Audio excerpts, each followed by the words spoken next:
I see like 3, 4 running through the crib, all black, mask on, running through the crib. One run to the front door. I hop out, I start shooting. Bow, bow, bow, bow, bow. Shot the. Well, I can already see from here, from where I'm at, this is a total fraud. Hey, what's going on, man? They say Soulja ain't from the hood. They say Soulja ain't from the hood. Get off me though. Oh, yeah, that's like me though. What's happening?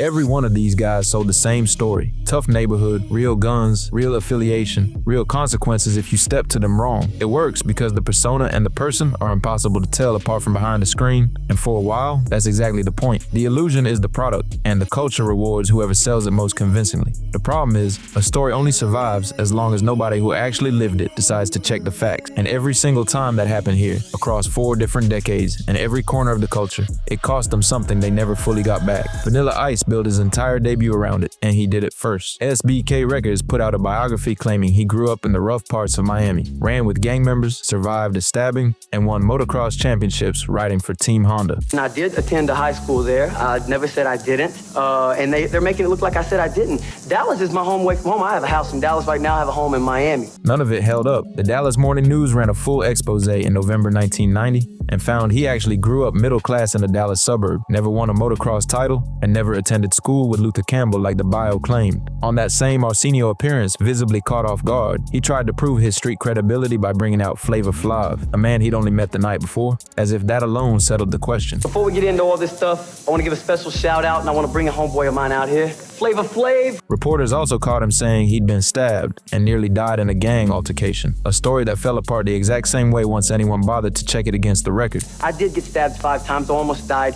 Something I'm not proud about. I am from the streets. On top of the fabricated backstory, he was also hit with accusations that he'd lip-synced his way through performances around the same period, right as Milli Vanilli's lip-syncing scandal was fresh in everyone's mind, which meant 2 separate credibility questions landed on him back to back. He later said in interviews that he resented having to play along with the gang fight claims, even while the label dressed him in glamorized outfits for the album covers. And he eventually admitted the label wrote most of the biography without checking whether any of it was true. And by the time the truth caught up with him, the damage to his credibility was already permanent. Artificial life of being an entertainer and being a real person. Yeah. Because when you're young, like me, when I was 16, you have no way to differentiate the difference, you know?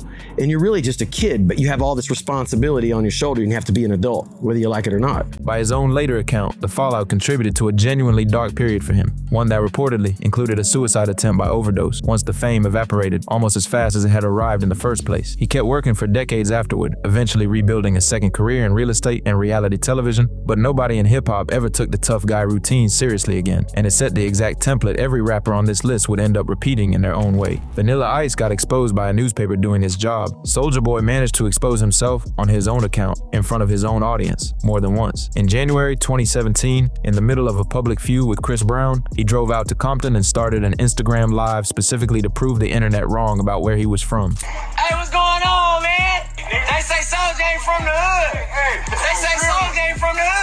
Get off me though. He put his arm around one of the men in the group. The man shoved him off. The stream cut to a scuffle. And by the time the phone came back on camera, it was being held by someone else entirely. Still recording, still walking through the neighborhood, jewelry and all. That same week, his Hollywood Hills home got broken into, and thieves made off with $10,000 in cash and $12,000 in jewelry. It got dramatically worse 2 years later. While he was locked up for a probation violation in 2019, burglars hit his Agora Hills house again, this time clearing out roughly $700,000 in jewelry, cash, and personal items. The thieves used his own stolen phone to log into his own Instagram and brag about the robbery live to his own followers, then used the same account to message his famous friends pretending to be his new signees, asking for features. J-Room, Soulja, you know what the going on? Pushing with it. Trying to get rid of that fake ass jury. Damn. Even people close to him piled on afterward. His own brother, going by Lil 100, went on a public rant accusing him of running with people who used to clown him and building a career off people he'd extorted rather than helped. And separately, Charleston White went after him directly on camera, telling him flatly that he wasn't a gangster because he didn't have real ops in the streets the way White did. You ain't known for being gangster. You can't get to where you at now and get gangster when you came out Ewing. He didn't just get robbed, he got robbed with his own microphone microphone in his hand, twice, 4 years apart, and even. His own family joined the pile-on in between. He also had a documented habit of embellishing the same tough guy stories on camera in ways that fell apart under scrutiny. In one DJ Vlad interview, he claimed he single-handedly stopped a home invasion by shooting multiple armed robbers himself, describing it in graphic detail. I see like 3-4 running through the crib, all black, mask on, running through the crib. One run to the front door. I hop out, I start shooting. Bow, bow, bow, bow, bow. Shot the bow, shot his ass. Bow, bow, bow, bow. All the run out the door, they run out the door. This on the floor. Walk up to this take his mask off his head. Looked at it, saw who it was. I'm like, damn. Shot his ass again. Bow. But a subsequent police report told a different story entirely, with the alleged victim claiming he had actually slapped Soulja Boy, and that the two of them were alone at the time. Getting robbed once can be an accident. Rich the Kid made it a pattern.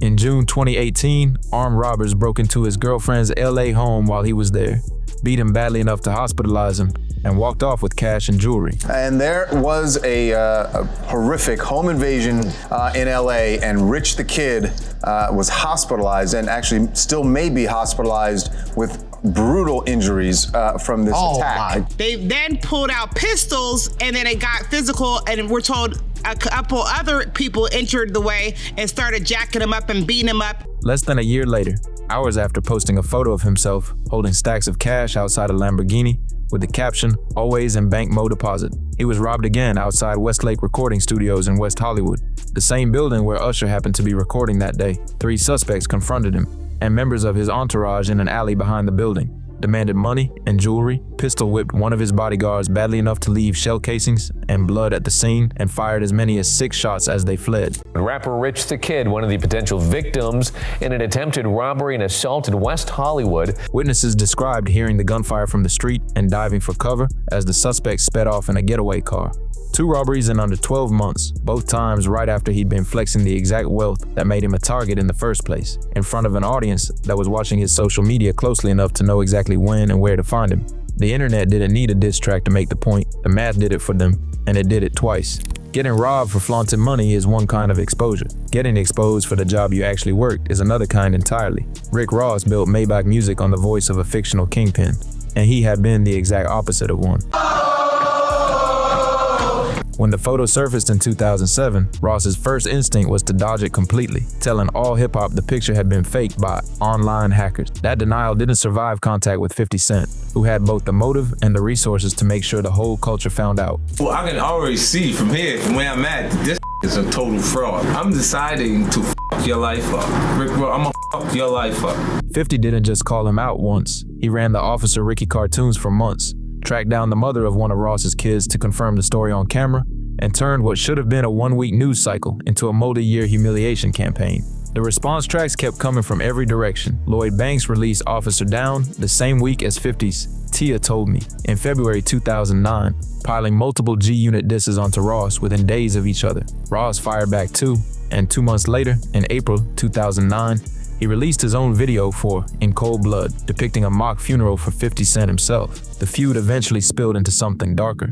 In January 2013, Ross and his girlfriend were the target of a drive-by shooting in Fort Lauderdale on his own birthday, and 50 Cent publicly claimed on Twitter that the shooting had been staged, reigniting the entire feud all over again years after it had supposedly died down. Ross eventually admitted the correctional officer truth and somehow kept his career alive anyway, but the story never fully died. In 2024, during the Drake fallout, an internet personality named 1090, Jake resurfaced paperwork claiming Ross had actually worked the job for 18 months, not the few months Ross had been publicly claiming for years. 17 years later, the correctional officer photos still get pulled back out every single time somebody wants to remind him what he actually was before the rap name. Not every check needs a scandal or a robbery behind it. Sometimes a real one just says it out loud on camera and lets it sit there. NBA YoungBoy sat down for a Rap Radar podcast interview in February 2023 and explained exactly how he sniffs out a fake gangster. Man, it'd be like this, bro. You'll look at all these rappers' videos. You're gonna see a gun in his video, right? You go to the next one, he got a gun in his video, right?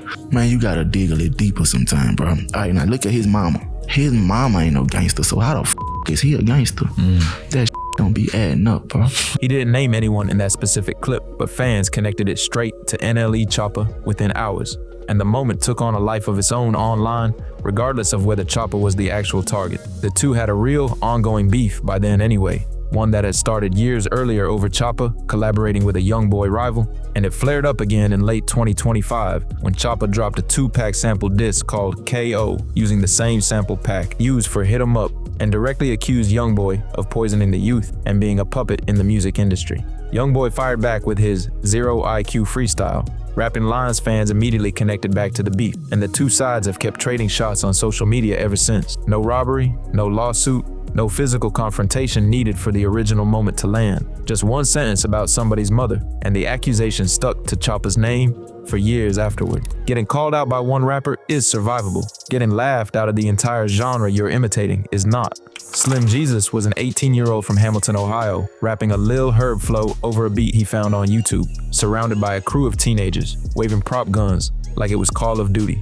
The actual Chicago drill scene he was cosplaying did not stay quiet about it. Lil Mouse dropped a direct diss track called Kill Time, accusing him outright of stealing Chief Keef's sound. Lil Mister came at him separately, and the game went out of his way to publicly warn him to be careful about what he was claiming in the music. I think that Slim Jesus either really better be killing or he's gonna get his ass smoked. The mockery wasn't limited to diss tracks either. A YouTuber uploaded a full breakdown video titled Is Slim Jesus Fake?, using screenshots pulled straight from his own Facebook profile to make the case, and outlets across the culture piled on with headlines questioning whether the entire rollout was a joke or a genuine attempt at cultural theft. By the time Vlad TV sat him down for an interview, there was nowhere left to hide, and he admitted on camera that the guns were fake props, and he wasn't out here catching bodies and shit, obviously. I mean, I'm not out here catching bodies and shit, obviously. Like, I'm smart, but like, I mean, I know people and I've been, in some situations, but I'm not like out here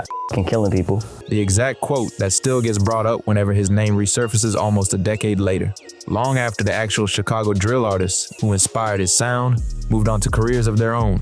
3 men got humiliated in public. 1 man got humiliated in public and then paid for it with his body. More than once, years apart, sometimes at the hands of the very crew he was paying for protection.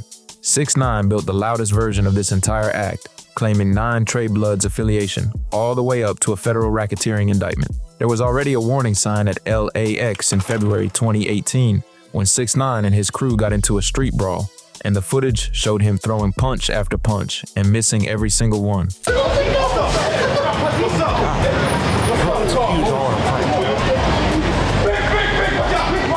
He later had to admit that under oath, testifying that he didn't land any punches, which prosecutors already knew from the video everyone had already seen. It got worse just months later. In July 2018, right after finishing the Fefe video shoot with Nicki Minaj, he was kidnapped, pistol whipped, and robbed outside his own home in Brooklyn. And the men doing it weren't rivals. They were members of his own gang, the same 9 Trey Bloods he was paying for protection and credibility. Then came the federal case, and 6ix9ine testified against the same people he'd called family in order to shorten his own sentence.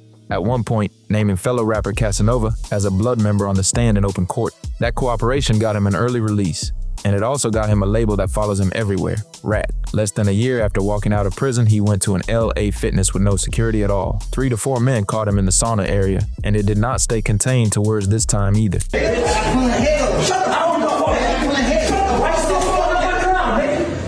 Boozy Badazz didn't even wait for the ambulance to leave before posting, "Snitches get stitches," and offering to fund a GoFundMe for the men who did it. Pretending to be something you're not in a genre built on. People checking your story is a specific kind of gamble, and it almost never pays out the way people think it will. The lie doesn't just risk embarrassment, it puts a target on you that a real one only has to notice once.